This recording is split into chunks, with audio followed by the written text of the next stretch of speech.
ఈ భీకర దృశ్యం అందరినీ భయభ్రాంతులను చేస్తోంది.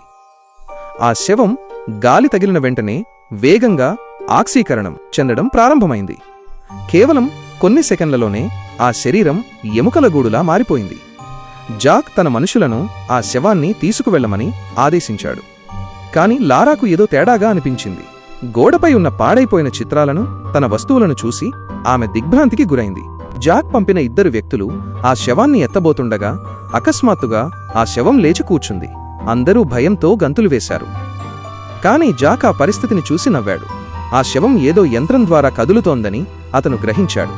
అయితే అదే సమయంలో ఆ శవాన్ని తాకిన వ్యక్తికి ఏదో ఘోరం జరుగుతున్నట్లు అనిపించింది. అతని చేయి కుళ్ళిపోవడం ప్రారంభమైంది.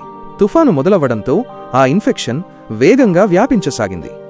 ఈ భయంకరమైన దృశ్యం అందరి గుండెల్లో వణుకు పుట్టించింది. చివరకు లారాకు అంతా అర్థమైంది.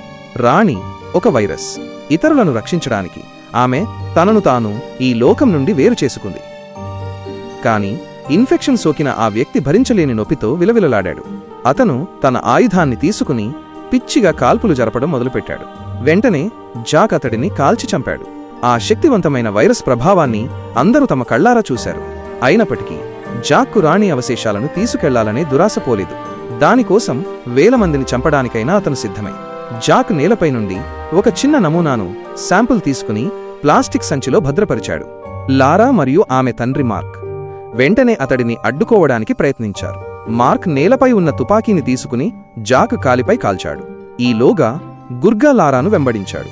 జాక్ మరియు మార్క్ ఆ సమాధి గదిలో చిక్కుకుపోయారు.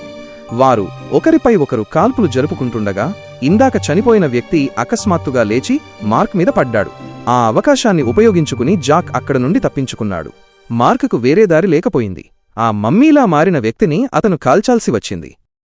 కాని అప్పటికే జరగాల్సిన నష్టం జరిగిపోయింది. అతను గాయపడ్డాడు. మరోవైపు గుర్గా లారాను వెంబడిస్తుండగా అతను నేలపై ఉన్న ఒక ప్రెషర్ ప్లేట్ను చూశాడు. అతను వెంటనే దానిపై అడుగువేశాడు. మరుక్షణమే ఒక ముళ్ల యంత్రం అతని వైపు దూసుకొచ్చింది.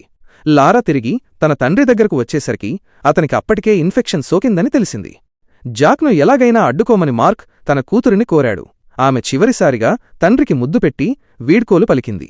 లారా అక్కడి నుండి బయలుదేరినప్పుడు ఆమె కళ్లలో ఒక బలమైన నిశ్చయం కనిపించింది.